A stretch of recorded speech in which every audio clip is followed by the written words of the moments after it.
लोमड़ी का ढोंग और होशियार बंदर की कहानी। एक जंगल में एक ढोंगी लोमड़ी थी। वह छोटे छोटे जानवरों को देखते ही उन्हें मार के खा जाती थी। इससे जंगल के जानवर आहार के लिए बाहर आने के लिए डरने लगे। कब कहां से आके ऊपर पड़ जाए करके कांप रहे थे। उसी जंगल में एक बंदर था। वह बंदर बहुत ही शैतान और होशियार था। सबको धोखा देने वाली उस लोमड़ी को किसी भी तरह एक अच्छी पाठ पढ़ाकर जंगल के जानवरों को उससे बचाने का ठान लिया। ऐसे एक दिन बंदर लोमड़ी के पास जाकर बोला, लोमड़ी मामू, क्या तूने कभी घोड़े का मांस खाया है? उसके उतना स्वादिष्ट कुछ नहीं होता रे मामू। पता है, ऐसे जंगल के सभी जानवर गपशप कर रहे थे। उन बातों को सुनते ही लोमड़ी के मुंह में पानी आ गए और बोली, हाँ सही है रे, मैंने भी सुना था, लेकिन घोड़े को पकड़ना उतना आसान नहीं है ना। तब बंदर ने मुस्कुराते हुए कहा, इसके लिए मेरे पास एक बढ़िया सा सुझाव है ना रे मामू। तो जाकर तेरे पूंछ को उसके पूंछ से जोर से एक खाट बांध दे, फिर उसके पैर के हिस्सों को जोर से पकड़ ले। तब तेरी पूंछ भी उसके साथ ही होगी ना, तो तू भी उसके साथ ही आगे जाएगा। तब वो तुझसे बच नहीं पाएगा ना, तब तो खुशी से उसे मारकर खा सकेगा। लोमड़ी को ये सुझाव बहुत अच्छा लगा, इसीलिए उसने मानते हुए सिर हिलाया। अरे मामा सुन तो, उस बरगद के पेड़ के नीचे ही घोड़ा सोया है। चुपके से जाकर उसके जागने से पहले बिना किसी आवाज के, जैसे मैंने कहा था वैसे करता जा। लोमड़ी ठीक है बोलकर दबे पांव चल के जाकर उसके और घोड़े के पूंछ को बांध लिया। फिर अचानक घोड़े के पैर के हिस्से पर काटा, तो बस वह घोड़ा दर्द से जाग उठा और झटके देते हुए आगे बढ़ने लगा। उसके रफ्तार से लोमड़ी फिसल गई। फिर घोड़ा बिना रुके उसे पत्थरों पे घसीटता हुआ तेजी से भागने लगा। इससे उस लोमड़ी को बहुत चोट लगी और इस तरह जंगल को उससे पीछा छूटा। पूरी बात जानने वाले सभी छोटे जानवरों ने बंदर को शाबाशी दी। बुद्धिमान विकास। एक गांव में अनुषा और विजय नाम के दोनों पति पत्नी थे। वे दोनों ने अच्छे से पढ़ा। उनके विकास और निकास नाम के दोनों बेटे थे। विकास 8 साल का था तो निकास 3 साल का था। उन दोनों में विकास बुद्धिमान था। वह अपनी माँ की हर बात को अच्छे से सुनकर उसका गहरा विचार करके सवाल पूछता हुआ अपने डाउट्स को क्लियर करता था। ऐसे विकास जितना बुद्धिमान था उतना ही शैतान भी था। अपने छोटे भाई निकास को हमेशा रुलाता था।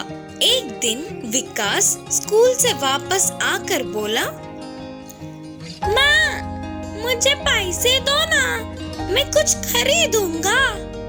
तब उसकी माँ ने विकास को 10 रुपए देकर कहा, ये लो 10 रुपए, छोटू और तू शॉप जाके कुछ खरीद लो। फिर दोनों भाई शॉप जाते हैं। आंटी मेरे छोटे भाई के लिए एक चिक्की और मेरे लिए एक बिस्किट पैकेट दो। तब शॉप आंटी ने विकास के मांगी हुई सारी चीजें देकर हाथ में 4 रुपए दिए। अरे और 4 रुपए बच गए, मैं इनसे और क्या खरीदूं? आंटी इन 4 रुपयों से 2 मिठाई दे दो करके बोलकर उन्हें लेकर बाहर आके, छोटू तू ना चिक्की खा। ठीक है भैया बोलकर निकास उस चिक्की को धीमे धीमे चाटते हुए थोड़ा थोड़ा चबाकर खा रहा था। ये सब उनकी माँ घर से देख रही थी। ऐसे निकास की चिक्की कितनी देर खाने पर भी खत्म ही नहीं होती। इतने में विकास बिस्किट पैकेट के सारे बिस्किट्स खा लेता और मिठाई भी एक खाकर बस दूसरा खाने ही वाला था।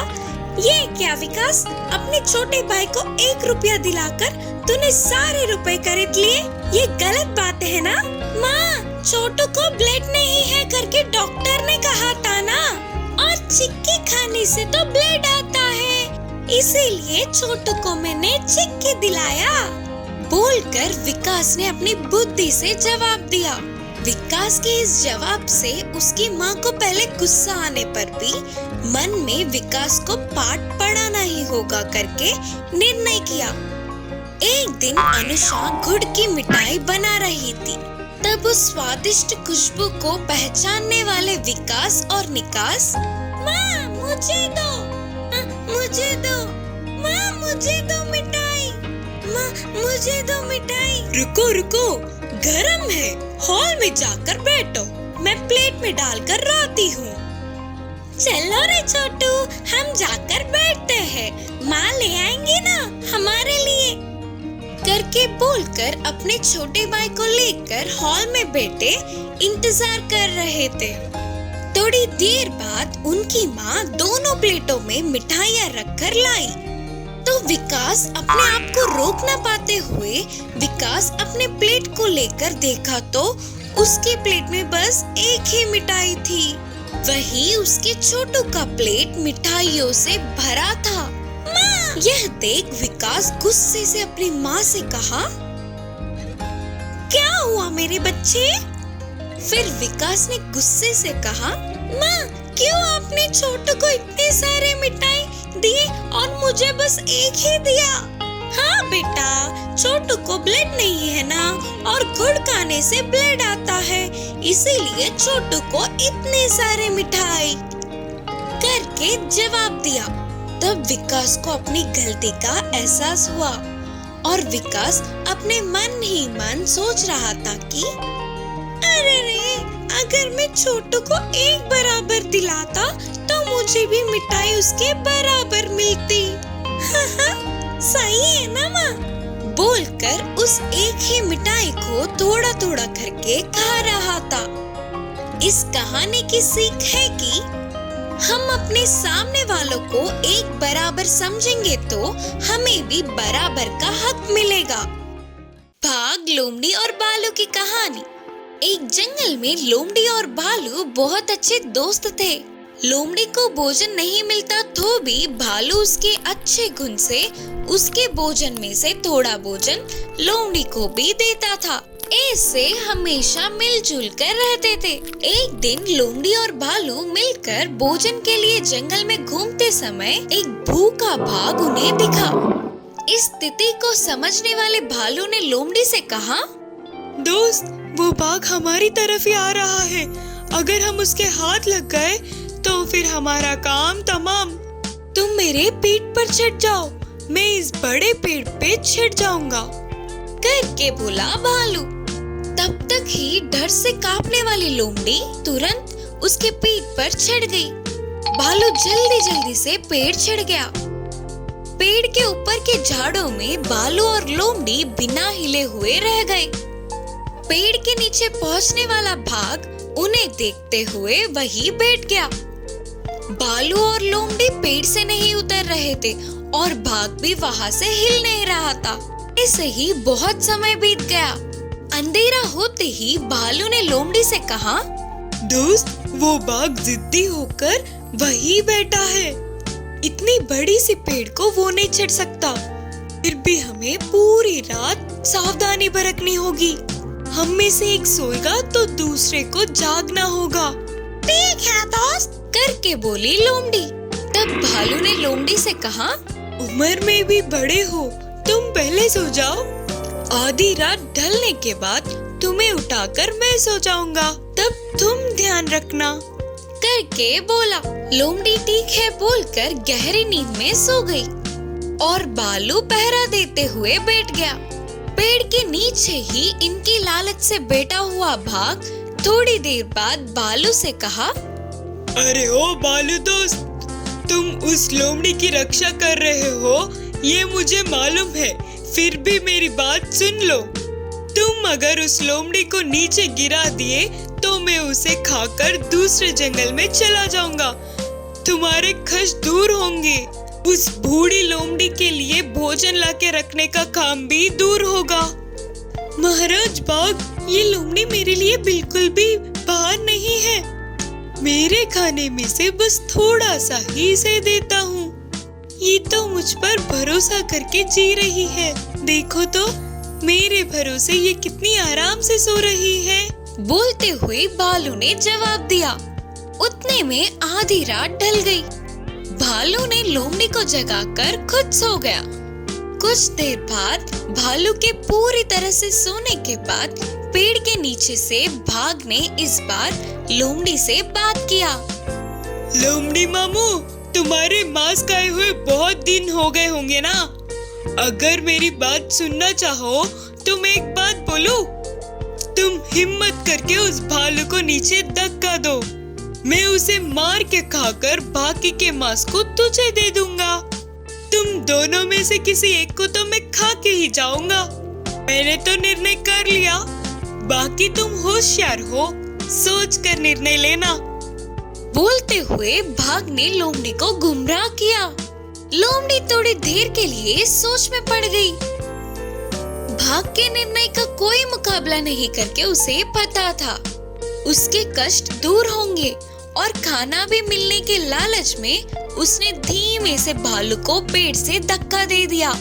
नीचे गिरे भालू को देख बाघ ने चिढ़ाते हुए हंसकर कहा, देखा, तुझे मैंने लोमड़ी की चालाकी कितना समझाई थी, फिर भी तूने उस लोमड़ी को धक्का नहीं दिया।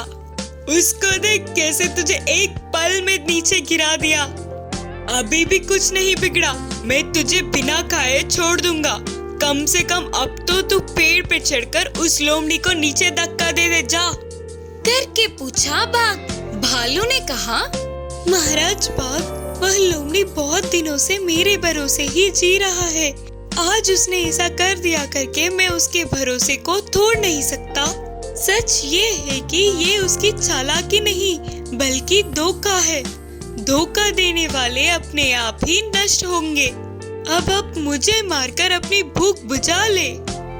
उसकी बातों से बाघ का मन भर आया। उतना सच्चा मन उसने कभी भी उस जंगल में कहीं नहीं देखा। दोस्त, मैं तुझे खाऊंगा तो मुझे बड़ा पाप चढ़ेगा। मुझे कोई और भोजन मिल जाएगा। तुम जाओ।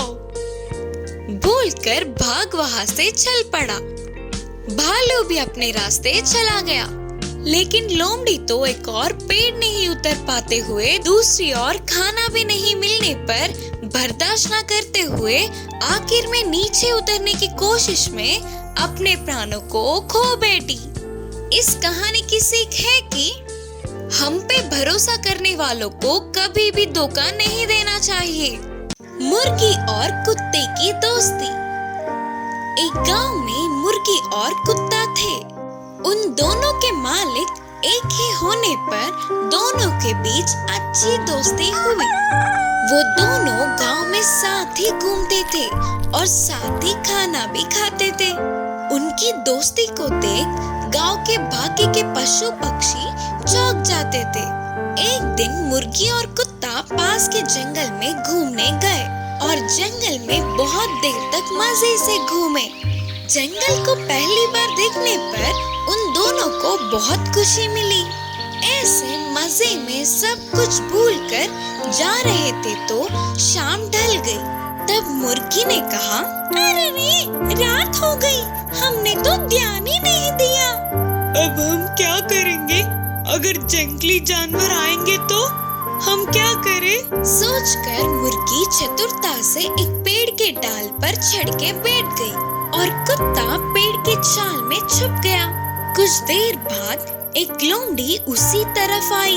खाने के लिए कुछ तो मिलेगा ही करके बहुत देर तक वही बैठी रही। अब उधर रुककर कोई फायदा नहीं करके जाने वाले लोमड़ी को पेड़ पे बैठी मुर्गी दिखी। लोमड़ी ने मुर्गी से पूछा, मुर्गी, मेरे लिए एक गाना गाओ ना। तब मुर्गी ने गाना गाया, अपने दोस्त की आवाज सुनते ही कुछ तो खतरा है करके पेड़ के छाल में छुपा कुत्ता सतर्क हुआ। फिर लोमड़ी ने कहा, मुर्गी, अच्छी सी मुर्गी, नीचे आकर गाना गाना, मैं तुम्हें एक अच्छा सा तोहफा दूंगी।